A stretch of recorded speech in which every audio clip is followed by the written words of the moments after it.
কোনোদিন ভয় খাব নালাগে যোৰহাটলৈ গ'লেও কোনোদিন ভয় খাব নালাগে ডিব্ৰুগড় বা শিৱসাগৰলৈ গ'লেও কোনোদিন ভয় খাব নালাগে কেতিয়া বিজেপিৰ কথা মতে অসমীয়া মানুহ নচলে যেদিনা আমি ইয়াৰ পৰা বিজেপিক খেদি দিম কেৱল আৰু কেৱল তেতিয়া সেই অসমৰ সংখ্যালঘুৰ ৰাইজ নিৰাপদ হ'ব আপোনালোকে সকলোৱে জানে যেদিনাৰ পৰা অসমলৈ বা ভাৰতবৰ্ষলৈ বিজেপিৰ শাসন আহিছে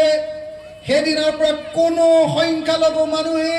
কোনো বেংগলৰলৈ কাম কৰিবলৈ যাওঁতেও শান্তিৰে যাব পৰা নাই দিল্লীত কাম কৰিবলৈ যাওঁতেও শান্তিৰে যাব পৰা নাই চেন্নাইত কাম কৰিবলৈ যাবলৈও শান্তিৰে যাব পৰা নাই কেৰেলালৈ যাবৰ কাৰণেও শান্তিৰে যাব পৰা নাই আনকি গোৱালপাৰাৰ পৰা গুৱাহাটীলৈ এখন বাছত যাওঁতেও ভয়ে ভয়ে যাব লাগে কিজানি ক'ৰবাত মাৰ খাব লাগে নেকি হয়নে নহয় ৰাইজ হয়নে নহয় হয়নে নহয়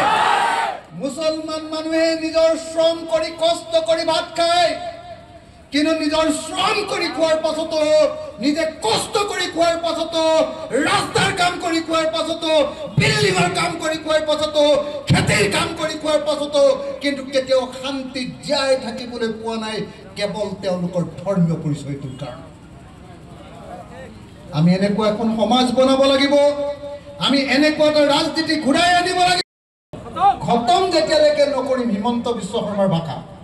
তেতিয়ালৈকে বোলে অসম ঠাণ্ডা নহ'ব তাৰমানে কাক টাৰ্গেট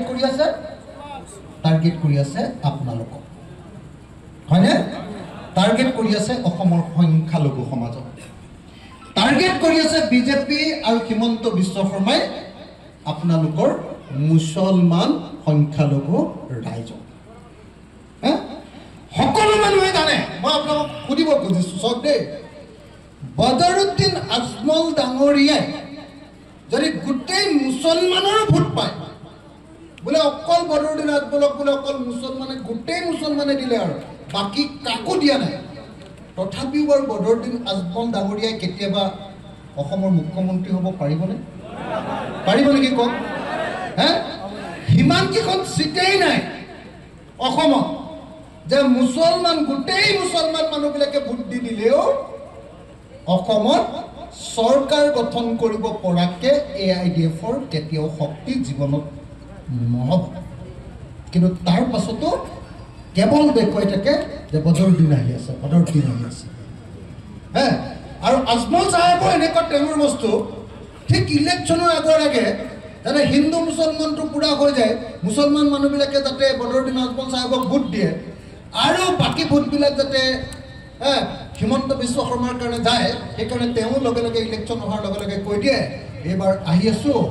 অসমত দিছপুৰত চৰকাৰ কৰিব টুপি আৰু লুঙি মানুহবিলাকে কয়নে নকয় কওক দাড়ি আৰু টুপিয়ে চৰকাৰ কৰিব বুলি কয়নে নকয় তো এনেকে মুছলমান আৰু হিন্দু দুজন সাম্প্ৰদায়িক নেতাই গোটেই অসমখনৰ মানুহবিলাকক শান্তিৰে থাকিব নোৱাৰা কৰিছে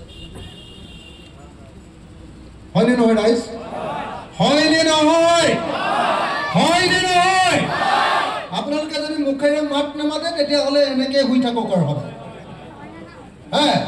যদি মুখেৰে মাত নামাতে যদি মুখেৰে ক'বলৈ আৰম্ভ নকৰে যদি সেই ঐক্যবদ্ধ নহয় ঐক্যবদ্ধ মানে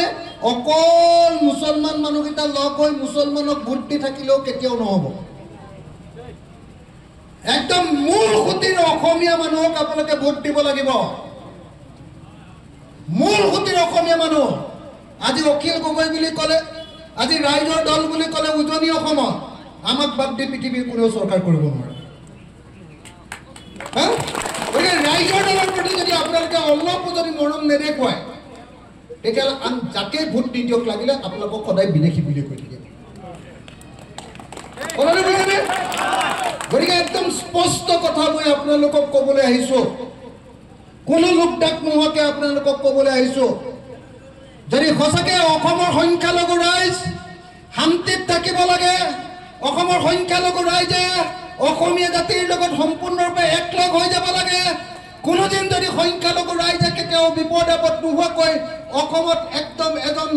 একদম স্বাধীন নাগৰিকৰ নিচিনা জীয়াই থাকিব লাগে, অসমৰ মূল সুঁতিৰ লগত যদি একেলগে আগুৱাই যাব লাগে, তেতিয়াহ'লে আপোনালোকে কেৱল AIDF-ক নহয়, AIDF-কটো ব্ৰহ্মপুত্ৰত দলিয়াবই লাগিব, লগতে আপোনালোকে অসমৰ মূল সুঁতিৰ ৰাজনৈতিক দলবিলাকৰ প্ৰতি সদিচ্ছা প্ৰদৰ্শন কৰিব লাগিব। ৰাইজৰ দলক ভোট দিয়ক, আমি আপোনালোকক অসমীয়া মূল সুঁতিৰ লগত একলগ কৰিম। বুজি পাইছেনে বাৰু কথাটো?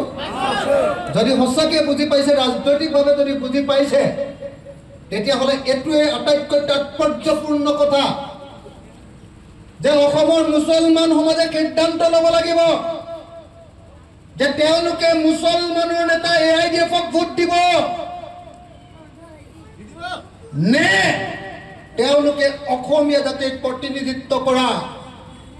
সাম্প্ৰদায়িকতাৰ বিৰুদ্ধে যুদ্ধ কৰা, বিজেপিক ৰঙা চকু দেখুৱাব পৰা, বিজেপিক অসমত ঠাণ্ডা কৰি দিব পৰা, অসমৰ মূল সুঁতিৰ ৰাজনৈতিক দলক ভোট দিব, সেই সিদ্ধান্ত অসমৰ মুছলমান সমাজে গ্ৰহণ কৰিব লাগে।